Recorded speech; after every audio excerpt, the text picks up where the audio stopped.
June 6th, 1944. Late afternoon in the fields of Normandy.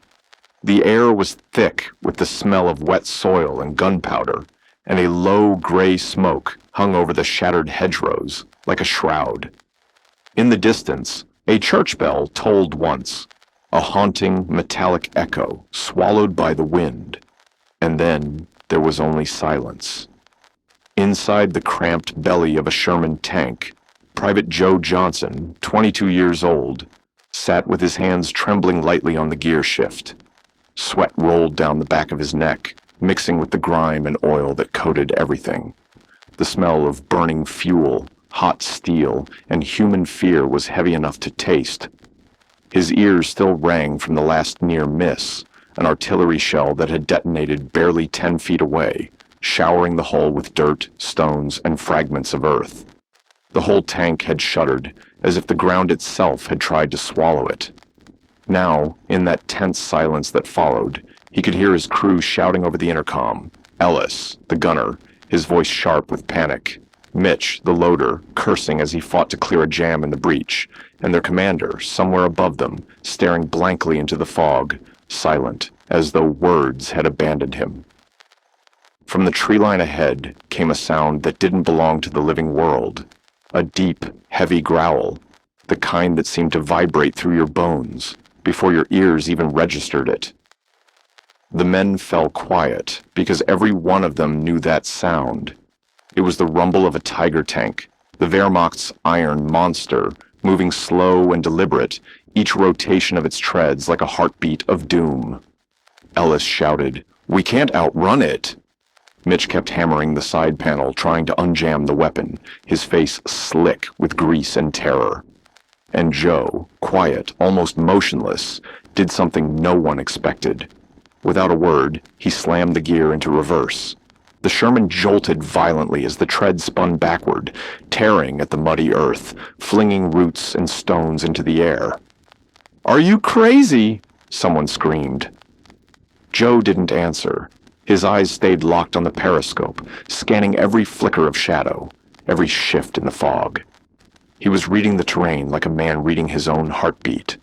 Beyond the haze, the Tiger moved again, slow, unstoppable, methodical. What Joe did next would become legend, because in the next 10 minutes, using nothing but instinct, calm precision, and a tactic no manual had ever taught, he would destroy not one but two of Hitler's most feared tanks, driving entirely in reverse. And before it was over, he would never drive forward again. They called him the coward who practiced reverse. But before Normandy, before tigers and burning fields, Joe Johnson had been just a farm boy from Seward County, Nebraska. He grew up fixing tractors with his father, learning the rhythm of engines, the way a machine breathed when it ran right. He could back a John Deere through a chicken coop without knocking over a single bucket. He had an easy way with machines, gentle hands, patient mind. But the farm wasn't war. Out there, mistakes didn't cost lives. When he enlisted in 1942, he didn't look like a soldier, tall but wiry, with quiet eyes that rarely gave away what he was thinking. He didn't drink much, didn't gamble, and never raised his voice. In training, the other recruits teased him. Slowpoke Joe, they called him. Later, when he started backing his tank through drills, they gave him a new nickname, Backtrack Joe. He had a habit. During every maneuver, every live fire exercise, he'd find a way to drive in reverse. The sergeants hated it. "Johnson, you gonna win the war driving backwards?" one barked during training in Louisiana.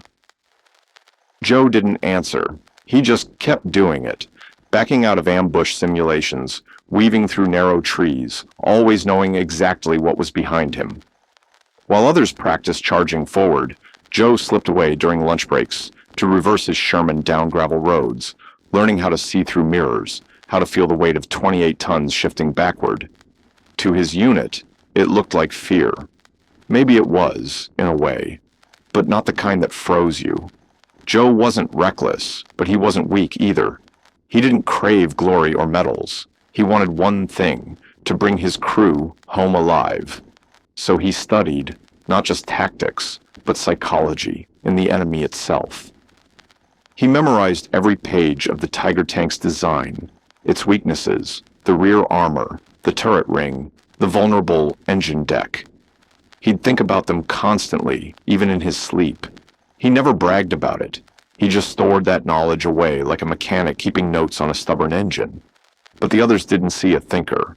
They saw hesitation. In war, hesitation looked too much like cowardice. They laughed when he reversed out of fake ambushes. They whispered he'd be the first to break when real shells started flying. Joe let them talk.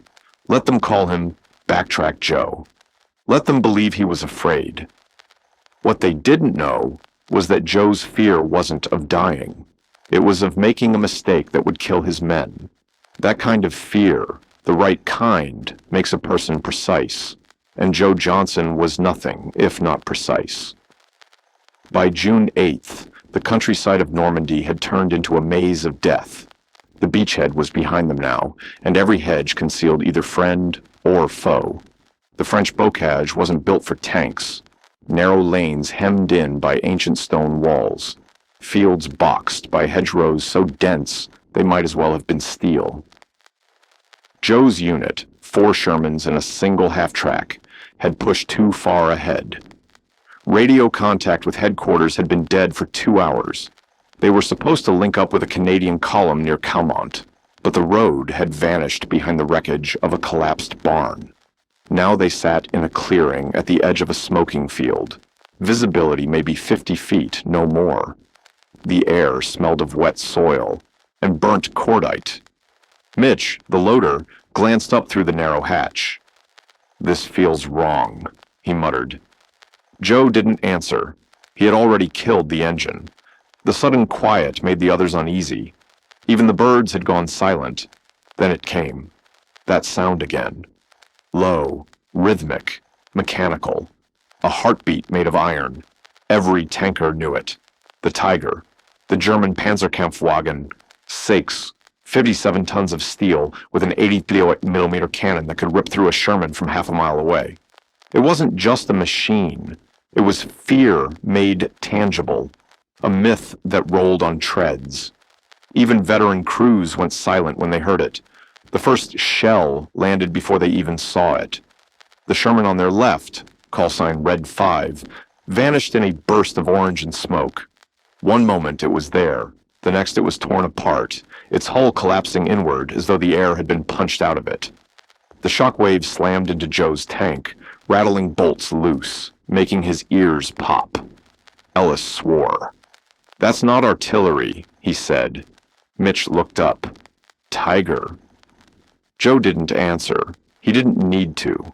He was already looking through the periscope. Through the mist, he caught a glimpse of it. The long barrel sweeping slowly left to right, the silhouette crouched low, deliberate, patient. The Tiger was hunting them. Their own main gun was sluggish, the turret still recovering from the shock. The loader hadn't managed to rearm. They had maybe 20 seconds, maybe less.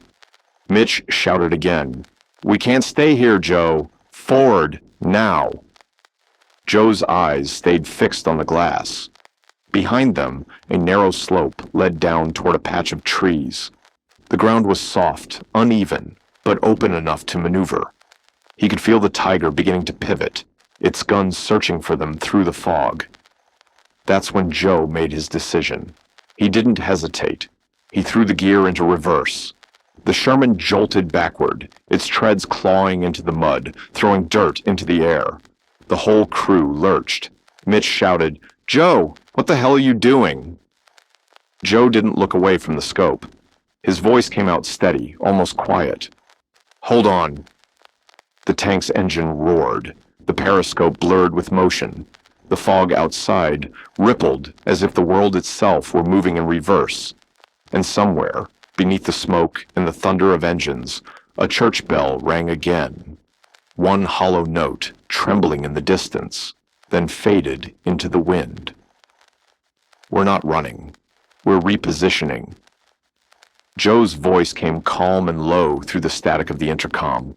The words hung there for a moment, defying the panic in the air.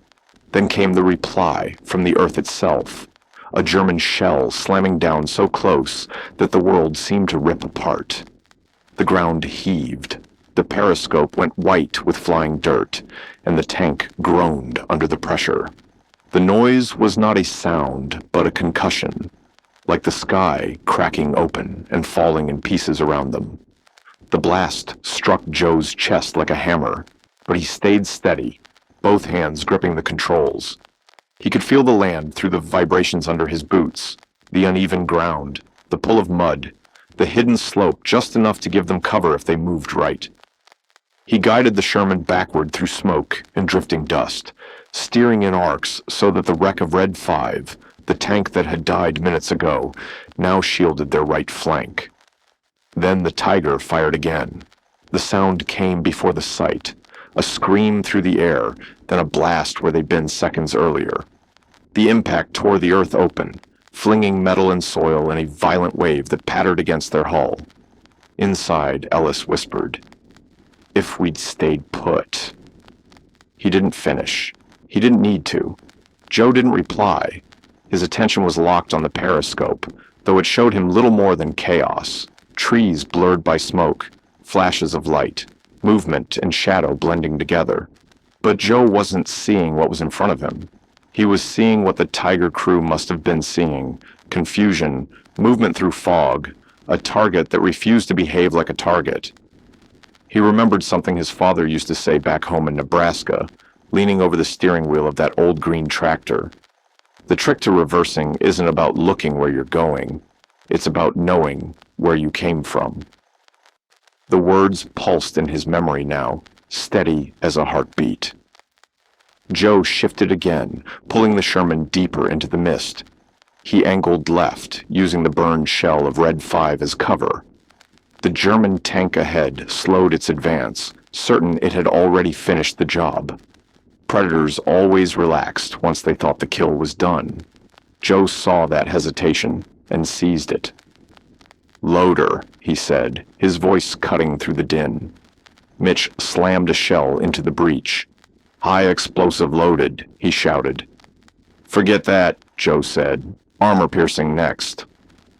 Mitch hesitated for half a heartbeat, then nodded. "Copy that." The Tiger reappeared through the haze, an enormous silhouette moving with terrible grace. Its long gun barrel shifted, searching. Even at that distance, Joe could imagine the German commander standing tall in the open hatch, scanning the field with cold precision. The 88mm cannon tilted upward slightly, deliberate, patient, almost arrogant. For a few seconds, both machines faced one another, hunter and hunted, each waiting for the other to make a mistake. Only one of them was moving backward. Joe dropped the clutch. The Sherman jerked in reverse, weaving across the uneven field, the treads grinding through mud and broken roots. Inside, Ellis strained on the turret crank, keeping pace with Joe's movement. "Joe, I can't get a shot from this angle," he shouted. Joe didn't even turn. "You will," he said quietly. "Just trust me." He drove by, feel now, not sight. The tank rocked and groaned under him like a living thing fighting the mud. Diesel fumes filled the cramped space, thick and bitter. Every bump jarred the men inside. Still, Joe held the controls steady. He needed the Tiger to follow, to believe it was chasing them down, cornering a retreating prey. Through the mirror, he caught glimpses of the monster, the heavy frame advancing, the turret following his every move. Joe could almost feel the enemy gunner's satisfaction, believing the American tank was running scared. "Come on," Joe murmured, voice low enough that only he could hear it. "Follow me." The Tiger fired. The shell screamed past and detonated against a hill behind them, erupting into a cloud of earth and flame. Heat rolled over the Sherman's rear armor like an invisible wave. Smoke seeped through the vents, stinging their throats. "That was close," Mitch muttered, coughing. Joe said nothing. He reversed harder, faster, forcing the gears until they whined in protest. Then, at the last possible second, he cut the steering levers and swung the tank sharply left, sliding down a narrow embankment. Mud splashed up the sides. The Tiger followed, just as Joe knew it would. The German driver adjusted the treads, trying to keep the Sherman in sight.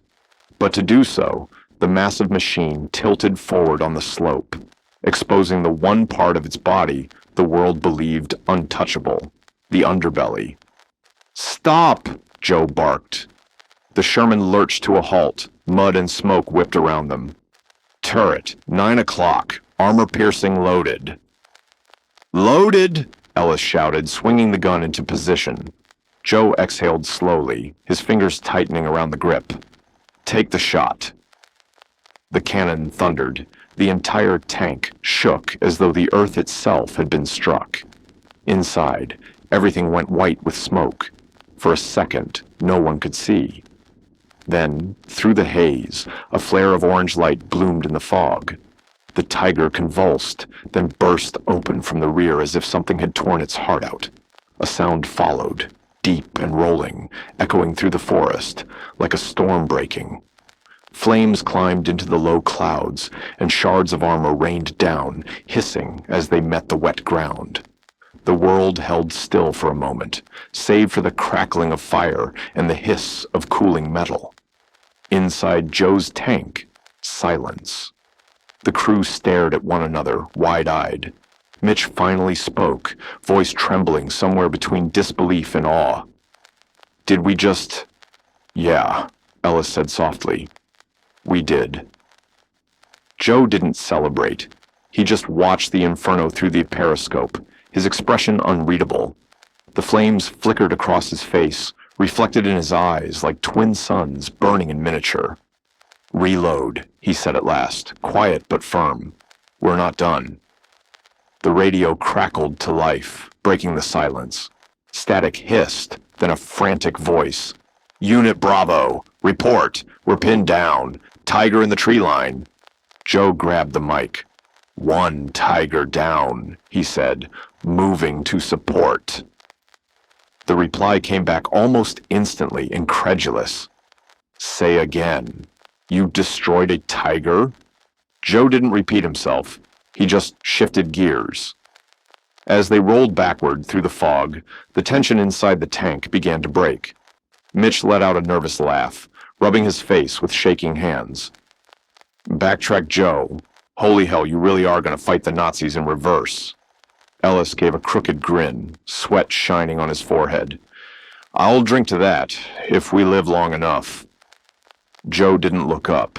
His eyes stayed fixed on the rear periscope, scanning for movement. The battlefield was alive behind them now. Flames flickering through the hedgerows, the air thick with smoke and ringing metal. The moment of surprise wouldn't last. Joe knew it, but something had shifted. The invincible myth of the Tiger had just cracked. It could bleed. It could burn. And once soldiers learned that, fear would begin to loosen its grip. The radio buzzed again, voices shouting coordinates and chaos. Joe barely listened. His mind was elsewhere, already calculating. The trick had worked once. It wouldn't work again so easily. The Germans were clever. They'd adapt. He needed to think faster, use every slope, every shadow, every trick the land offered. Mitch glanced at him, studying the calm in Joe's expression. "You knew that would work, didn't you?" Joe shrugged slightly. "Didn't know, just figured it might."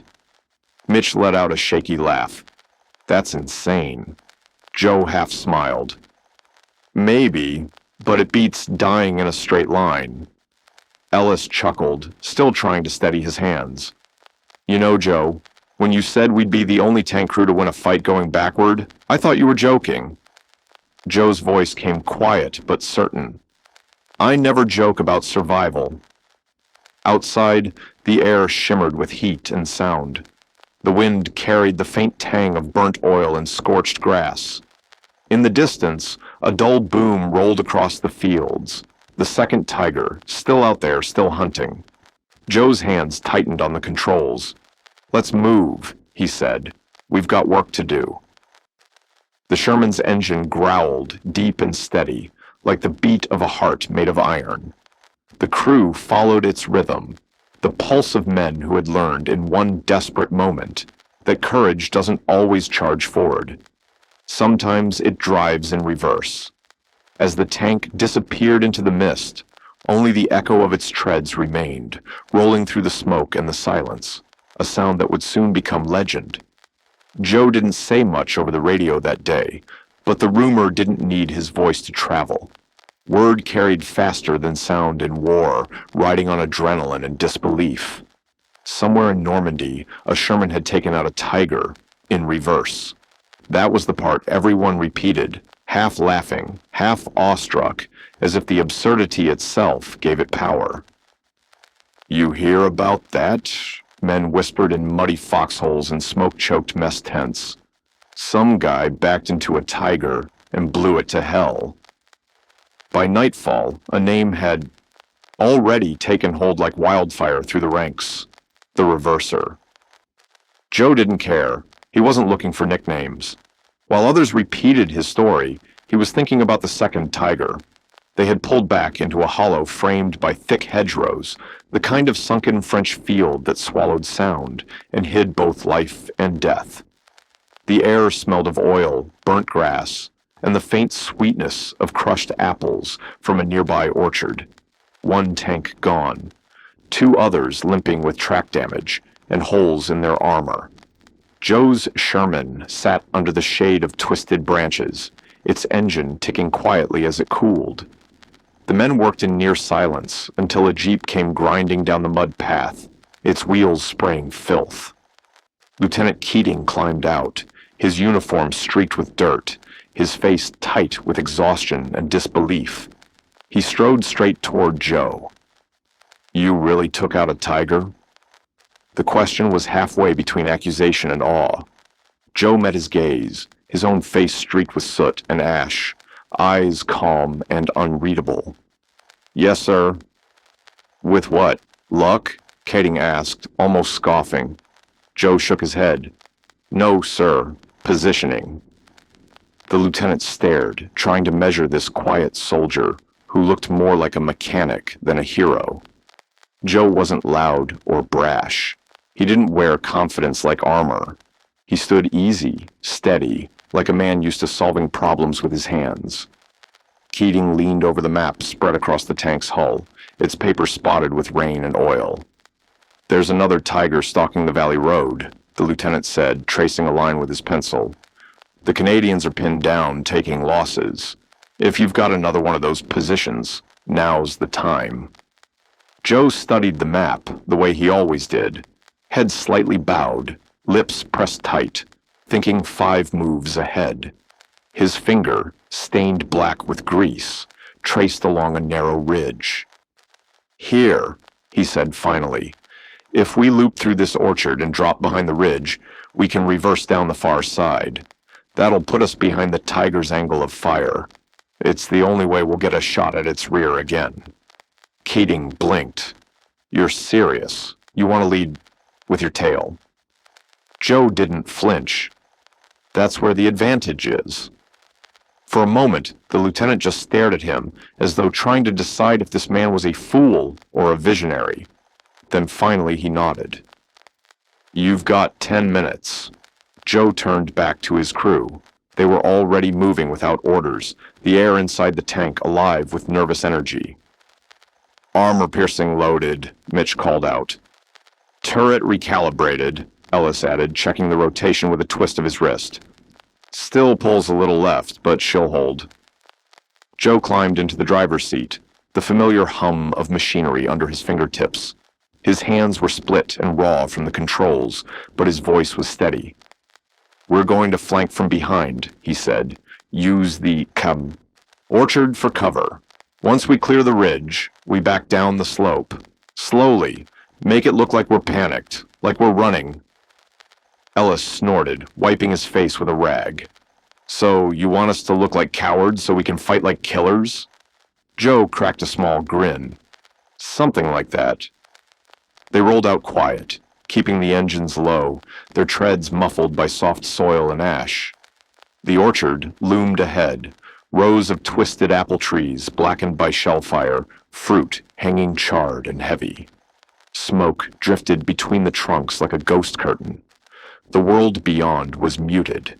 No birds, no wind, just the low hum of distant engines and the smell of cordite. Joe maneuvered with care, guiding the Sherman backward down the slope with the same precision he'd once used to back a tractor through his father's barn. Below the ridge lay the valley road, and somewhere along it, the second tiger. Joe eased to a halt and peered through the periscope. There it was, a dark, hulking silhouette in the fog, angled slightly toward the left. Its barrel was aimed uphill, firing intermittently into the Canadian convoy trapped along the road. The flashes of its gun lit the mist in short bursts, each one followed by the faint, sickening echo of impact. The tiger looked untouchable, a king in its domain. Joe kept moving, inch by inch, the tank sliding backward in near silence. Every motion was measured. His goal wasn't just to move, it was to deceive. He needed the tiger to see them as broken, as prey trying to flee. Almost there, he murmured. Ellis adjusted the turret slowly. Mitch stood ready by the breach, sweat glistening on his temples. The air inside was thick enough to taste. Then Joe saw it. The moment. The tiger shifted slightly, adjusting its aim.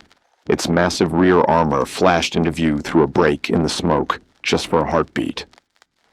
Fire, Joe said. The Sherman roared. The sound was immense, metal and thunder colliding. The recoil slammed through the floor. Then, a heartbeat later, the world lit up in orange and black. The shell hit true, right above the tiger's engine deck. Fire burst from its vents like a breath of rage, but the beast didn't die. It shuddered, slowed, then began to turn, slowly, deliberately, like a wounded animal still capable of killing. Its turret swung around, searching for them.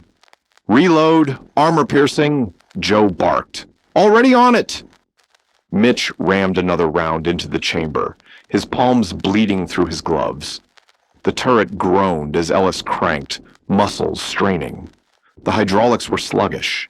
The gears screamed in protest. Outside, the tiger kept turning, its great gun yawning toward them like the mouth of fate. "Hold it," Joe whispered. The Sherman sat half-hidden on the slope, its rear pressed against shattered stumps, its front catching the flickering glow of the burning tiger's fire. They were trapped between light and death. Then, the tiger's cannon flashed. A shell screamed past, tearing into a stone wall just behind them. The explosion hit like a hammer. Dust and heat filled the air. Joe bit his tongue hard enough to taste iron. "Shoot now or we're done," Mitch shouted. "Ellis!" Joe began, but Ellis had already pulled the trigger.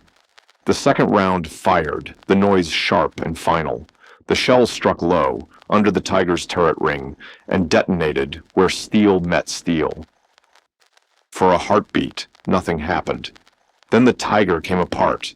The explosion rose like a pillar of fire. The turret lifted clear off, spinning into the air like a discarded crown. Flames poured from the seams, roaring skyward. The great machine toppled sideways, sliding off the road and into the ditch with a thunder that shook the valley. Its ammunition cooked off in a rolling sequence, 1, 2, 3, each blast flashing blue at the edges. Inside the Sherman, no one spoke.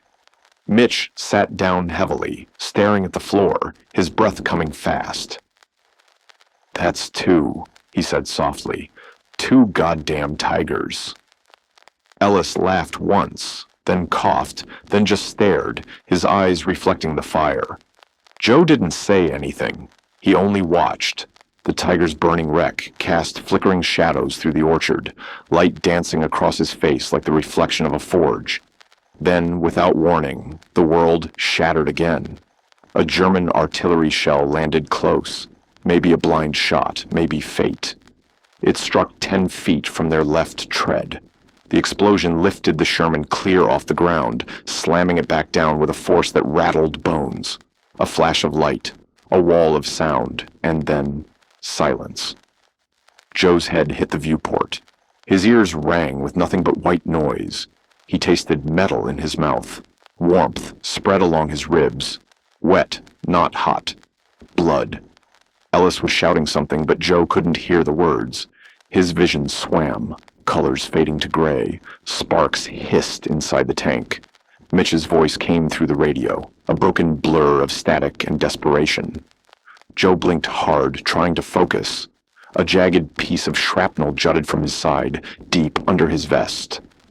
The wound didn't hurt, not yet. It was cold, numbing. He leaned back into his seat, breathing shallow. Outside, the tiger still burned, its flames rising higher, painting the fog in colors of war, orange, gold, and black.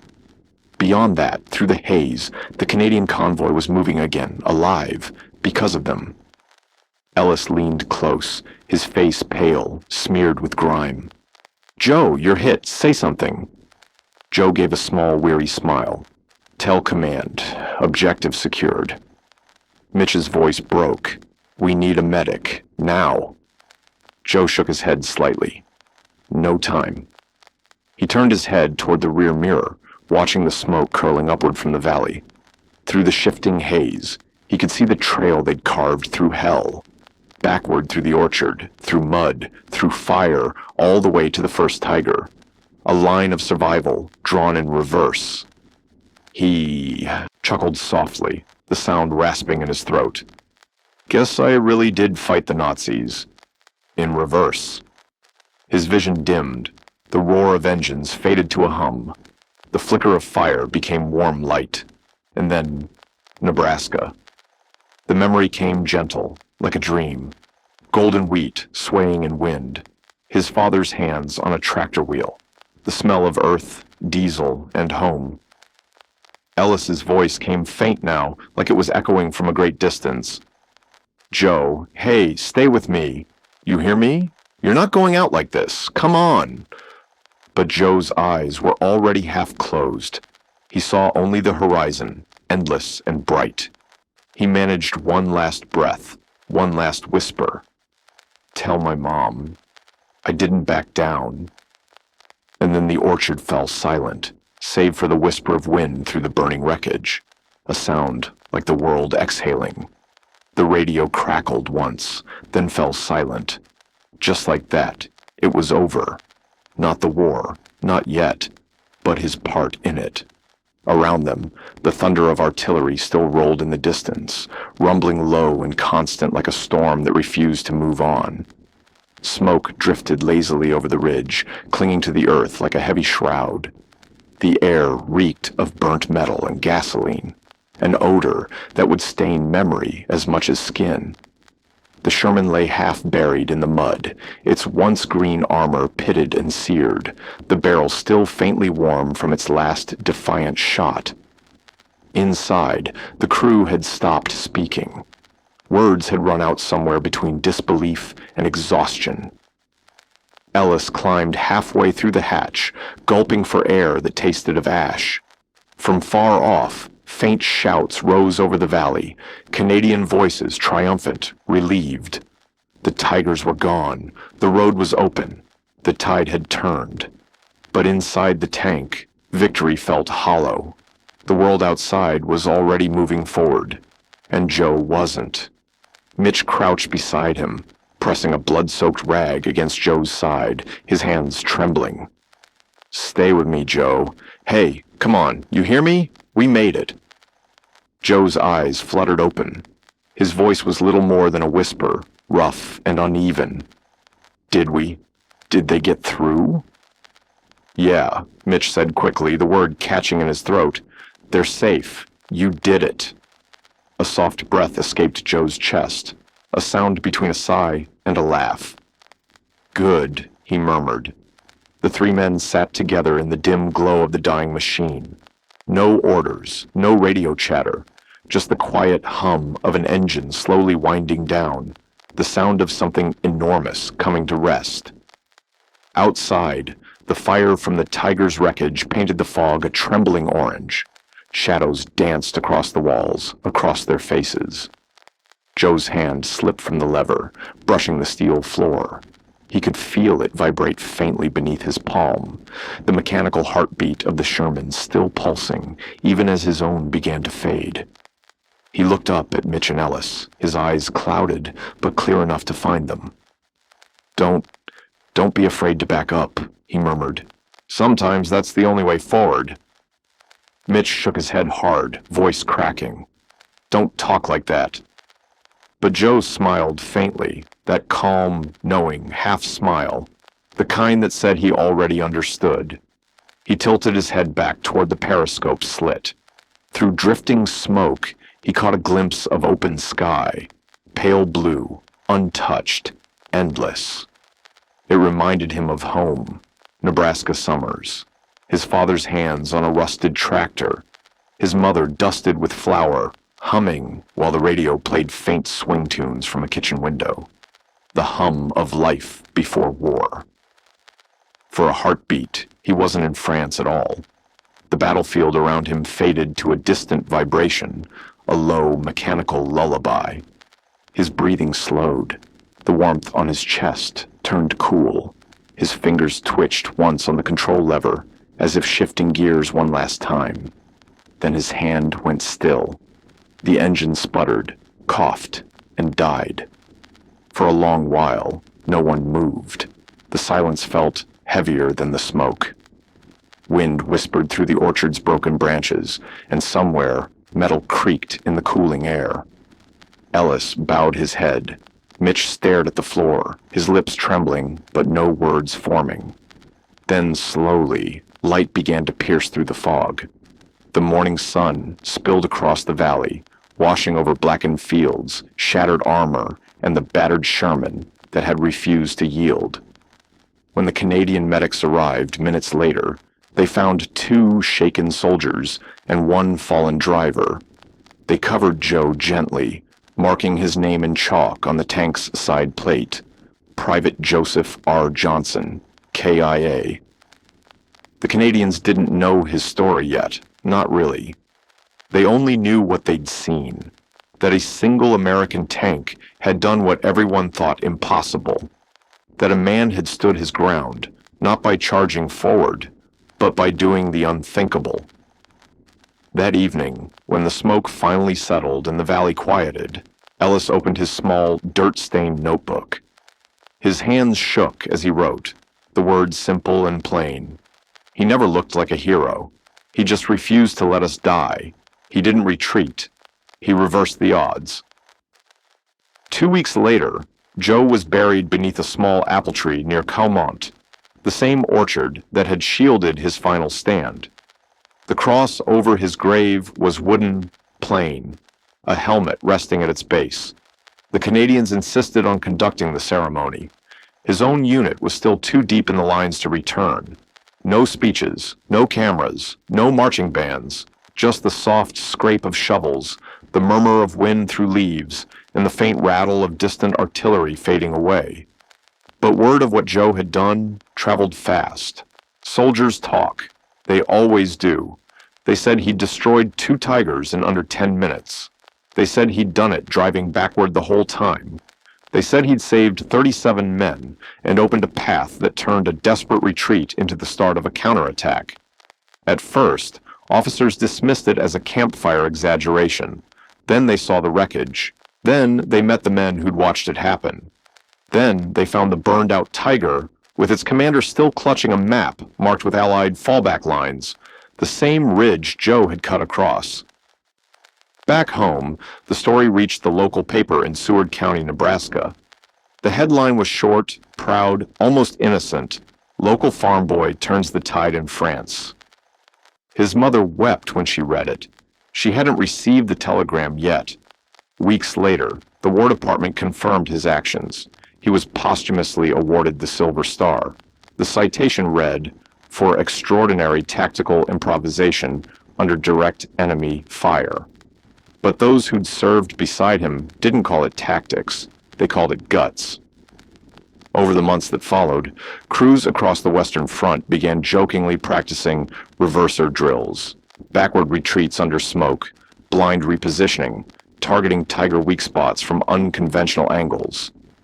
In the official training manuals, his name never appeared, but among tankers, pulling a Joe became shorthand for something bigger, thinking differently when everything's falling apart. When the war ended, a small group of soldiers returned to that ridge. They replaced Joe's wooden cross with a simple stone marker.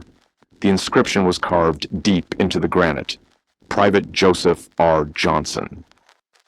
He did not retreat. He reversed the odds. The orchard grew quiet again. Seasons passed.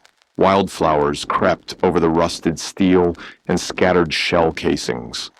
The earth healed itself the way men try to, slowly, unevenly, always carrying the memory beneath the surface.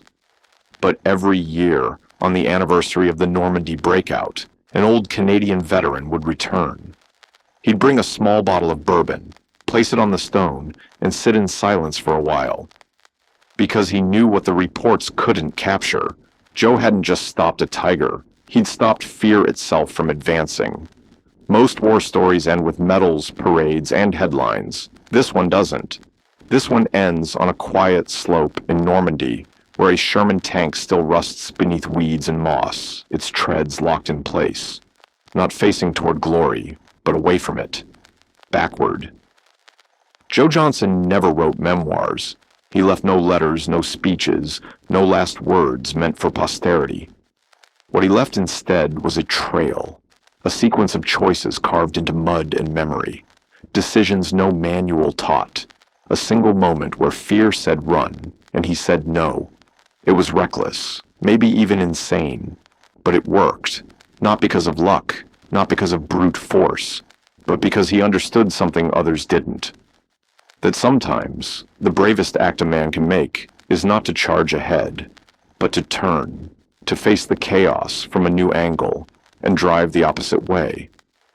Sometimes courage sounds like grinding gears in reverse. Sometimes saving 37 lives doesn't look like a movie scene. It looks like smoke, mud, and a tank backing through hell. And sometimes the man everyone laughed at during training becomes the name you whisper when everything goes dark. So here's the question, one that outlasts the war, the medals, and the rusting machines. In a world obsessed with moving forward, would you dare to stop? Would you dare to turn around, not out of fear, but because it's the only way to protect the people behind you? Because courage isn't always a step forward. Sometimes it's knowing exactly when to take one step back. And somewhere in Normandy, where the wildflowers still grow around an old tank's tracks, a faint wind moves through the orchard, soft, steady, like the whisper of gears shifting once more into reverse,